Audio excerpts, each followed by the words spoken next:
भगवान शब्द बना है, इसमें 5 अक्षर आते हैं। पहला शब्द भा है और भा का मतलब होता है मेरे धर्म बंधुओं भूमि। इस भूमि पर चाहे गरीब अनाज पैदा करे चाहे अमीर अनाज पैदा करे, समान सभी को अनाज पैदा करके देती है। किसी भी जाति धर्म का व्यक्ति हो, चमार, पासी, धोबी, धानुक, अहिर, गडरिया, तेली, तमोली, नट, कंजर, जाट, कोई भी समाज का व्यक्ति हो, इस जमीन पर मेहनत करके अनाज को उगा सकता है। इसी पर हम चलते फिरते हैं, मकान बनाते हैं, रहते हैं, लेकिन इसने हमसे बदले में कुछ मांगा। इस भूमि ने हमसे कुछ नहीं कहा, बदले में कुछ मांगती है, कुछ नहीं मांगती है। इसलिए मेरे धर्म बंधुओं, इस सबसे पहले तो ये देवता या भगवान हमारे लिए भूमि हुई। दूसरा शब्द आता है इसमें बा, दूसरा शब्द आता है गा। गा का मतलब होता है मेरे धर्म बंधुओं गगन। ये जो आकाश तमाम ऊंचाइयों पर, काफी ऊंचाई पर फैला हुआ है और सभी जाति धर्म के लोग इस आकाश के नीचे रहते हैं, लेकिन इस आकाश ने किसी के साथ में भेदभाव नहीं किया। इस आकाश ने नहीं कहा कि हम शुद्ध वर्ण के लोगों को अपने आकाश मतलब अपने नीचे नहीं रखने दें या नहीं रहने दें, समान सभी को रखा। लेकिन यहाँ के मेरे धर्म बंधुओं चतुर चालाक लोगों ने अपने मतलब के लिए तमाम तरीके के धर्म बनाए और लोग उसमें उलझते गए, क्योंकि मेन कारण था मेरे धर्म बंधु शिक्षा। उस समय शिक्षा का बहुत बड़ी कमजोरी थी, लोग शिक्षित नहीं थे, नहीं समझ पाते थे कि हमारे साथ में क्या होता था। लेकिन आज मेरे धर्म बंधुओं तर्कवादी लोग हैं, बुद्धवादी लोग हैं, जो बात बात पर विचार विमर्श करते हैं और सही गलत का पता चल जाता है। तीसरा शब्द मेरे धर्म बंधु आता है बा। बा का मतलब होता है मेरे धर्म बंधुओं वायु। जिस तरीके से मेरे धर्म बंधुओं ये वायु जो हवा है वो चलती है, वो वायु हम भी सांस लेते हैं। एक उच्च वर्ण का व्यक्ति होता है वो भी सांस लेता है। शुद्ध समाज में जितने भी SC ST OBC के लोग होते हैं वो भी सांस लेते हैं। सभी को इस वायु ने समान तरीके से रखा, लेकिन इस वायु ने कभी भेदभाव नहीं किया कि हम तुम्हें ऑक्सीजन नहीं देंगे।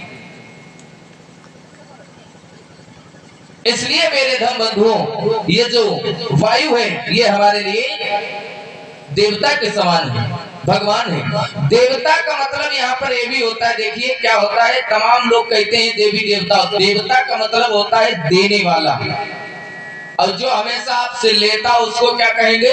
देवता। लेवता। देने वाला हमेशा देवता होता है, लेने वाला लेवता होता है। आप लोग समझदार हैं, खुद विचार करेंगे कि माता पिता जिस तरीके से अपने बच्चों को शिक्षा से लेकर पढ़ाई लिखाई, शादी विवाह, धन संपत्ति सब कुछ देते हैं, सबसे बड़े हमारे लिए देवता माता पिता है। और उसके बाद में ये प्रकृति, जिस तरीके से प्रकृति हमें समान रूप से रखती है, वायु ने कभी हमारे साथ में भेदभाव नहीं किया। ये नहीं कहा कि हम आपको ऑक्सीजन नहीं देंगे। लेकिन तमाम देवी देवता हमारे भारत में है मेरे भैया।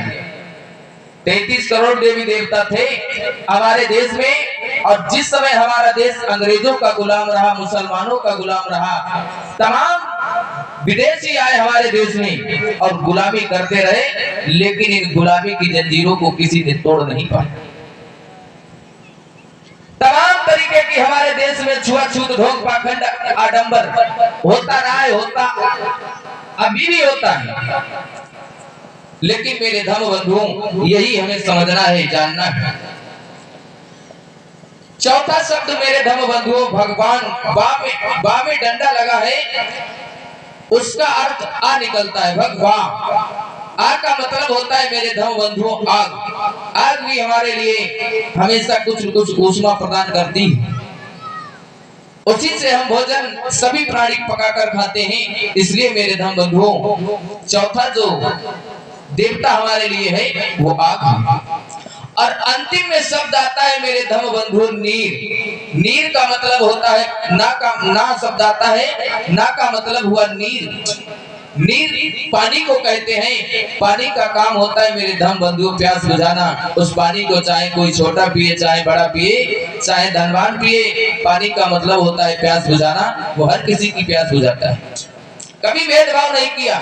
लेकिन यहाँ के चतुर चालाक लोगों ने एक को छोटा बनाया, एक को उससे छोटा बनाया, एक को उसके छोटा बनाया, यहाँ तक कि मेरे धर्म बंधु अपने मतलब के लिए लोगों को इस्तेमाल किया।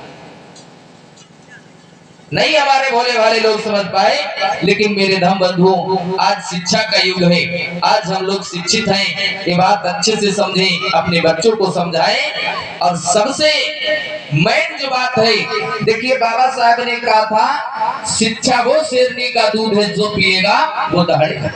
आप जब पढ़े लिखे होंगे तभी इन बातों का मतलब निकाल पाएंगे, जान पाएंगे। और जब तक आप कुछ पढ़े लिखे नहीं होंगे आप नहीं समझ पाएंगे।